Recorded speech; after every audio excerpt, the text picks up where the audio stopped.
We have somebody who disagrees with me. Dirk, Dallas, Texas, the great WBAP. Go. Hi, Mark. Thank you for including me in the conversation.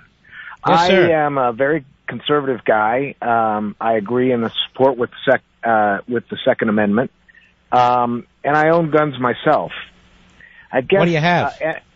I do have guns myself. What kind of guns? I'm just curious. I have a handgun and an AR-15. What's your handgun?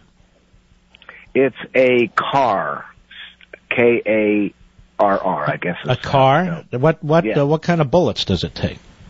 It's a 9mm. Okay. Go right ahead.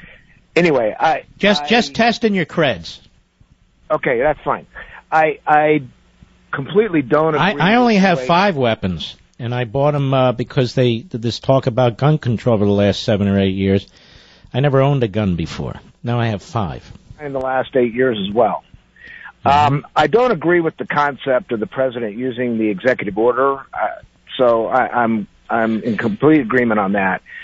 Having said all that, well, let's stop right there. I get this all the time. Having said all that, having said all what? Well, that I'm conservative, that I own guns. No. What I mean is the way that laws are made. That's the number one priority. It's not having said all that like it's a footnote. It's not the footnote. It's the entire essay. It's the hypothesis. It's the threshold. It's the central point. If Obama's proposals are so important, they're so broadly supported, then the American people have to be able to participate in these decisions. And the only way we can participate is through our elected representatives. A president turning to his bureaucracy or issuing executive orders cuts us out of the entire process. The whole reason for the Bill of Rights is to prevent what he's doing. So having said that, what's your next point? Well, I think Congress has had a chance to take this up. Congress doesn't want to take it up. Congress is not required to take up every agenda item the president supports. Congress isn't required to pass something that liberals want or even conservatives want for that matter. When you say having had a chance, they decided they don't want to do it. What do you mean having had a chance? You're not a conservative, you're a fraud. Get off my phone. You don't even understand the basics. Sound like a liberal. Can smell these guys, 1,000 miles away. Thank you for allowing me in the conversation. Sure, I'm a conservative. I have guns. I have a car, K-A-R-R. It's a 9mm. I don't even know if that's true. I don't have a car, K-A-R-R. Maybe it is. Who cares?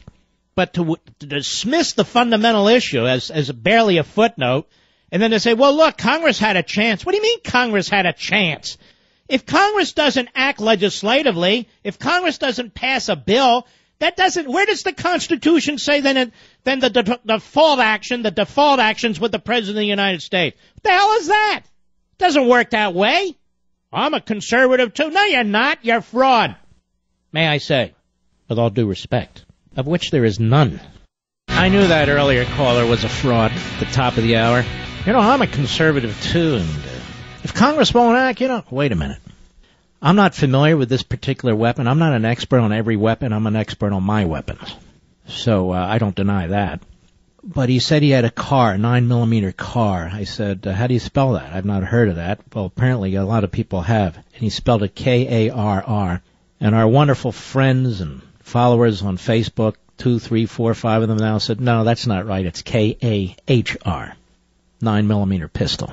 So the guy was a fraud. It's not hard to figure this out if you've been around as long as I have, because there's liberal speak.